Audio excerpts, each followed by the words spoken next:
Cyberstratégie coiffologique, stratégie cybernétique face à la guerre médiatique contre la renaissance africaine globale. Objectif de ce podcast, c'est d'éveiller la conscience stratégique des Africains face à la guerre médiatique numérique, tout en proposant une approche coiffologique, c'est-à-dire africaine, éthique et orientée vers l'ordre, la justice, la restauration pour la souveraineté cognitive et narrative sur les réseaux sociaux.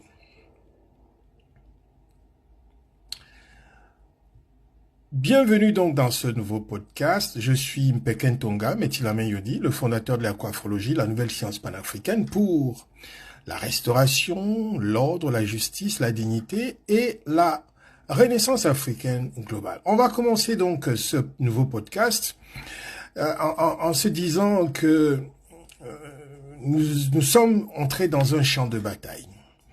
Un champ de bataille invisible mais redoutable, celui des réseaux sociaux, où se joue la guerre médiatique contre la renaissance africaine globale. Donc, notre objectif immédiat, c'est de situer la guerre médiatique comme une forme moderne de colonisation cognitive, et puis en deux, présenter la coiffologie comme une science de la résistance et de l'ordre, de la justice et de la restauration. Donc, la guerre d'aujourd'hui ne se fait plus seulement avec les armes, mais aussi des narrations, des algorithmes et des images. Et face à cela, nous devons construire notre cyber-stratégie coiffologique. Une réponse africaine, consciente, organisée et juste. Donc, en première partie, nous allons comprendre la guerre médiatique elle-même, c'est-à-dire la nature de la guerre médiatique. C'est-à-dire, c'est une guerre qui passe par la manipulation de l'opinion publique africaine, le contrôle des algorithmes, la censure sélective, le détournement de la jeunesse par la distraction et la désinformation. Parce que, figurez-vous que l'Union européenne dépense des milliards pour créer un média africain qui va s'occuper d'informer les jeunes africains et tout. Pourquoi l'Union européenne, pourquoi les Occidentaux sont si concernés par notre information? Pourquoi c'est très important pour eux que nous soyons informés, que nous sachions ce qui se passe? Pourquoi ils ne déversent pas ces milliards-là pour venir construire des hôpitaux, pour venir soigner les gens, pour faire, je sais pas, de l'humanitaire concret, quoi? On n'a pas besoin d'informations de médias que la France nous impose. Donc, vous devez comprendre qu'il y a un enjeu important qu'on nous abreuve comme ça tout le temps avec des fausses informations qui nous laissent pas le temps de réfléchir pour nous-mêmes. Donc, les réseaux sociaux sont devenus donc des champs d'influence où les nations dominantes imposent leur vision du monde. L'Africain devient consommateur des récits étrangers au lieu d'être créateur de sens. Donc, objectif des attaques médiatiques. Les attaques médiatiques ont pour principe fondamental d'abord de détruire la confiance en l'Afrique, de démoraliser les mouvements panafricanistes et de maintenir la dépendance cognitive et culturelle. Donc en deuxième partie, nous avons les fondements coiffologiques de la cyberstratégie. Là, il faut dire que la cyberstratégie est un concept scientifique qui émerge de la coiffologie comme une façon de penser comment les Africains doivent commencer à se tenir, se comporter sur les réseaux sociaux, sur la toile, en principe. Donc, la pensée coiffologique appliquée au numérique, c'est ce que c'est que la cyber-coiffologie, la cyberstratégie coiffologique. Donc, la coiffologie, c'est la science africaine de l'ordre, de la justice et de la restauration. Dans le champ cybernétique, elle devient une stratégie de souveraineté mentale. Il y a donc des axes clés que nous devons découvrir. C'est d'abord l'ordre, structurer la présence africaine en ligne, organiser les communautés numériques. Justice, c'est-à-dire dénoncer les manipulations et rétablir la vérité historique et culturelle. La restauration, c'est reconstruire une image positive, digne et créatrice de l'Afrique. En trois, nous avons le tritype de la cyber-résistance africaine, c'est-à-dire le veille, identifier les attaques narratives. Deux, les contre-narrations, produire des contenus panafricains cohérents et inspirants. Et trois, la protection, c'est-à-dire sécuriser nos espaces donnés et avec des voix africaines. En troisième partie, nous avons la stratégie cybernétique concrète elle-même. Ça veut dire quoi? Ça veut dire que nous devons créer un écosystème numérique africain conscient. Cela va impliquer de créer des groupes, des pages, des chaînes, des plateformes afrocentrées, des réseautages avec créateurs panafricanistes, des formations à la communication et stratégie. Donc, voilà, c'est des aspects que je déplore un peu. Nous sommes nombreux qui faisons déjà ce travail-là sur les réseaux sociaux. Et ça me semble un peu, tout simplement, un peu désordonné, bordélique, parce que ce n'est chapeauté par personne, ce n'est orienté par personne, ce n'est supervisé par personne.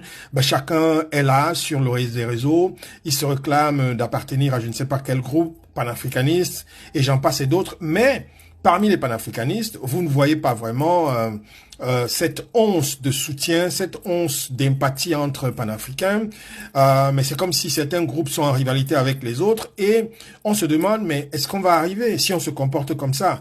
Nous devons créer, après avoir créé les pages, il existe des pages qui sont sur la plateforme, qui font un travail excellent, qui font un travail significatif, mais nous devons commencer à travailler par réseau. Nous devons constituer des réseaux entre créateurs panafricains pour pouvoir de temps en temps faire des évaluations, voir ce qui marche, voir ce qui ne marche pas, pour repeaufiner nos stratégies et continuer à veiller sur la toile pour s'assurer que les narratifs qui détruisent l'Afrique, qui discréditent l'Afrique sont complètement interceptés, et puis il y a immédiatement des réponses. Donc, nous devons développer la contre-narration coiffrologie. Ça veut dire quoi? Ça veut dire tout simplement raconter l'Afrique par l'Afrique. Des vidéos, des podcasts, des infographies.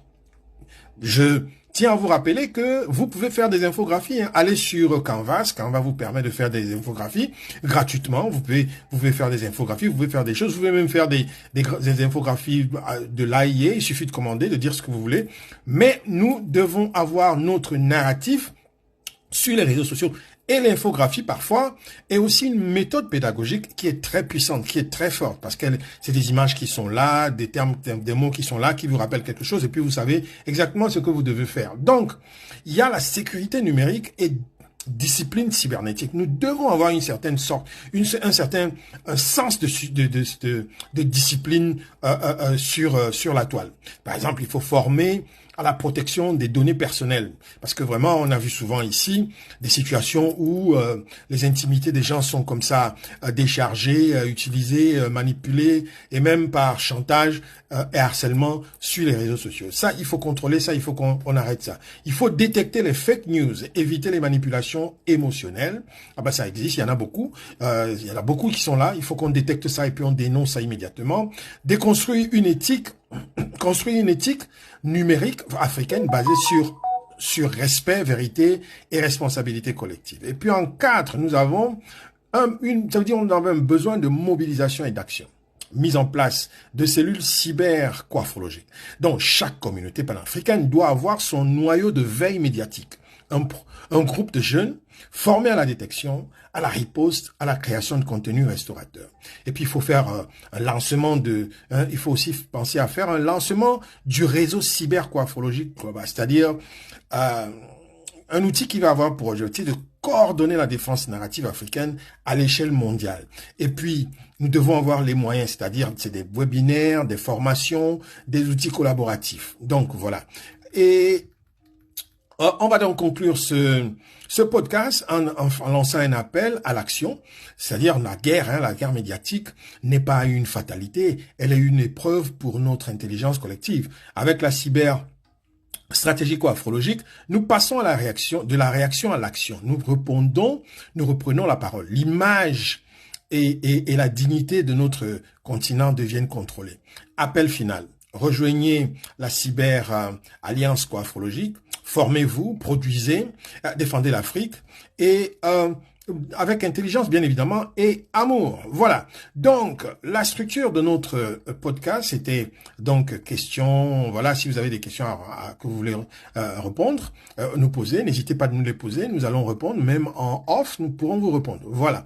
Donc, je tenais quand même à vous rappeler que la question d'information à travers les réseaux sociaux est une thématique centrale dans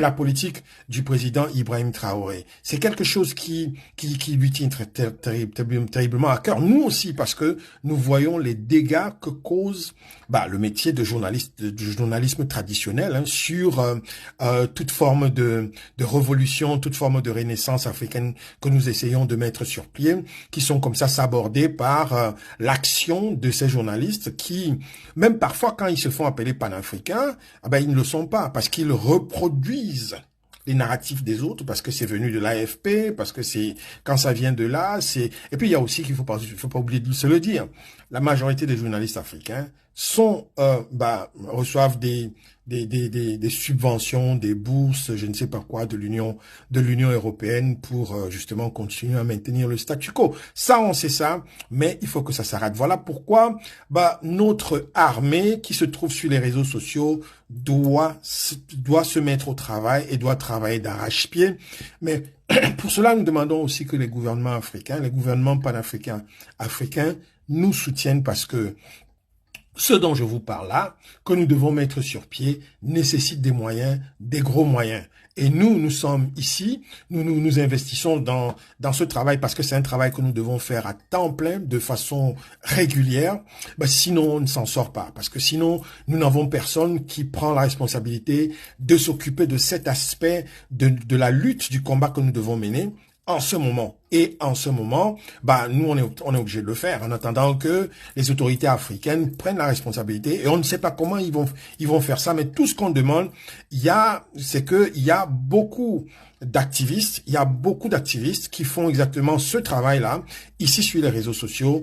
Il est important que les gouvernements, les responsabilités de chaque pays repèrent. Ça veut dire qu'il faut même qu'ils créent des départements de lutte cybernétique dans les pays et qu'ils travaillent de façon synergique avec nous qui sommes sur la toile pour justement sur le terrain, au quotidien, comme ça, saisir les informations et immédiatement les traiter et les contre-attaquer et les contredire immédiatement. Donc, c'est très important. J'ai entendu le président Traoré parler de ça lors de son discours, mais voici une proposition que je lui fais. Je vous en prie, faites parvenir ce podcast jusqu'au président Ibrahim Traoré en lui disant que ce combat-là, nous devons le mener. Mais voici quelques propositions que je viens d'énumérer et qu'il faille que, surtout dans les États de l'AES, il y ait un organe comme ça qui s'occupe justement de veiller sur la toile à travers, par exemple, les efforts que nous faisons. Nous sommes nombreux sur la toile qui faisons ce travail-là. Nous, à travers l'IEMA Kikao, l'Institut des études du monde africain contemporain, chaque fois que nous interceptons une information qui discrédite l'Afrique, immédiatement, c'est soit un article, soit une affiche infographique, soit c'est un podcast que je fais, soit c'est... Donc, il faut que nous répondions immédiatement pour mettre notre narratif, pour accompagner le narratif de ceux qui racontent des mensonges, continue pour que ceux qui vont voir les mensonges voient aussi ce que nous apportons, ce qui est vrai. Donc, c'est très important et une fois de plus, je dis, nous avons besoin de soutien, nous avons besoin d'aide, c'est de soutien financier, c'est de soutien moraux, c'est de savoir que nous travaillons avec les autorités de nos pays africains parce que c'est très important. Voilà, c'est ce que je voulais échanger avec vous aujourd'hui pour ce premier podcast de la journée. On est un peu en retard, mais voilà, c'est fait, c'est livré. Merci chez vous. Balancez le maximum possible et faites votre part. Faites votre part parce que nous sommes en guerre. Vous devez rester éveillé et vous devez rester guerrier. Allez, à très bientôt. On se dit Ubuntu Kama. Allez, au revoir.